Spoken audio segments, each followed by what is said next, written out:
There are about 5,000 peacekeepers in Somalia.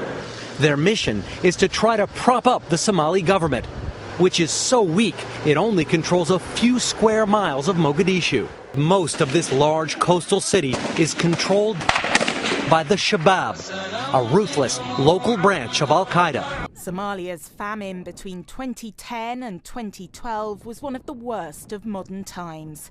A UN report says almost 260,000 people died of hunger.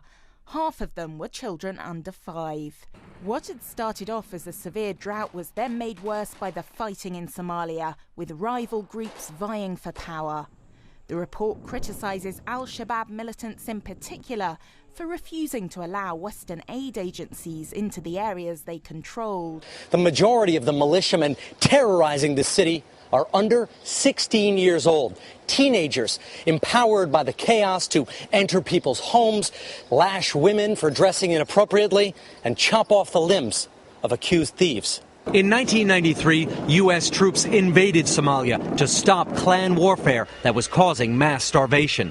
American helicopters were shot down and soldiers' bodies dragged through the streets. The people of Somalia are hostages. They are hostages of the threats of their own other Somalis, the faction that is holding arms. So they believe that because they have, oppressed and intimidated, threatened all the Somalis' submission, they seem to believe that even us as AMISOM will be pressurized, will be intimidated, will be blackmailed, will be threatened to withdraw.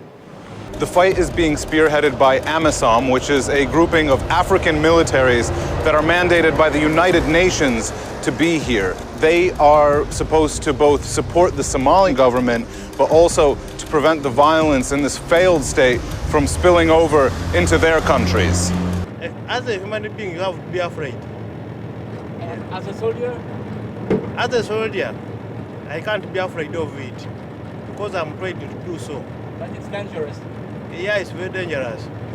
If any soldier of AMISOM and SNS steal your property, we shall kill him. AMISOM has come to make your children go to school, to make your wives get good treatment in hospitals. Despite losing territory and support in Somalia, Al-Shabaab will remain an effective guerrilla force.